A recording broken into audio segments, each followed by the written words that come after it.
Si vous riez comme ça, vous avez sans doute moins de 25 ans. Mais si vous riez comme ça, vous êtes peut-être de la génération des baby-boomers. Voici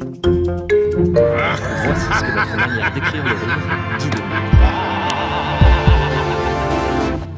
Chaque langue a son propre code pour écrire le rire.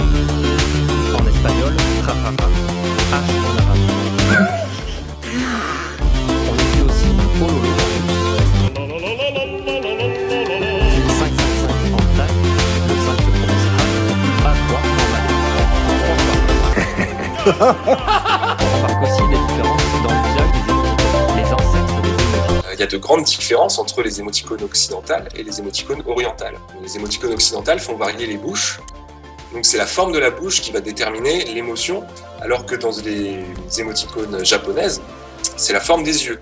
Ce qui est intéressant, c'est qu'il y a une étude de 2007 là, qui montre qu'en fait, dans les interactions en face à face, les occidentaux regardent les bouches et les orientaux regardent les yeux. On voit bien du coup que ce ne sont pas des signes complètement arbitraires, c'est bien des signes iconiques qui imitent des visages, qui ressemblent à des visages, et qui ressemblent aussi à des pratiques qu'on a quand on se parle. Les interjections de rire sont présentes depuis longtemps dans la littérature, comme chez Balzac, ou dans le théâtre de Michel Delacroix, au XVIIIe.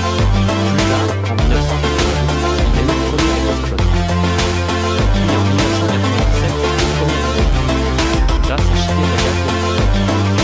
En se diversifiant, les formes d'écriture de rire sont devenues des marqueurs sociologiques. La plateforme sur laquelle on est, notre âge, notre milieu social, tout ça va rentrer en compte dans notre façon d'écrire parce que ça fait partie de la situation de communication. Moi, en effet, pour étudier tout ça, donc j'ai récolté plus d'1 700 000 tweets.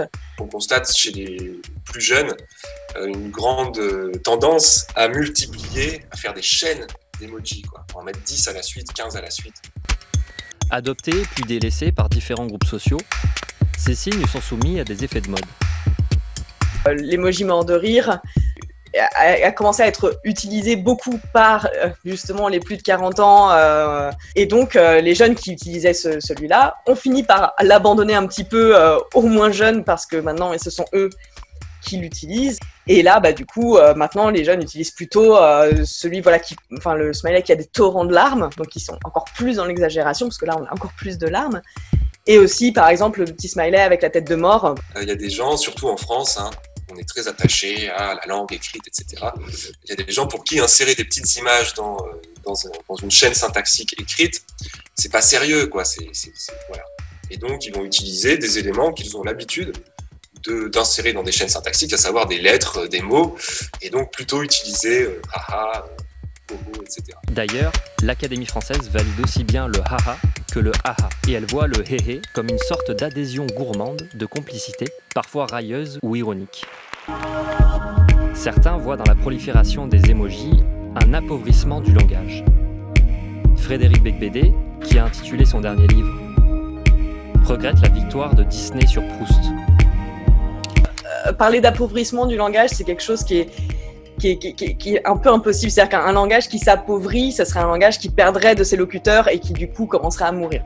Une langue, en fait, en linguistique, c'est comme un organisme vivant. Ça bouge tout le temps, ça évolue.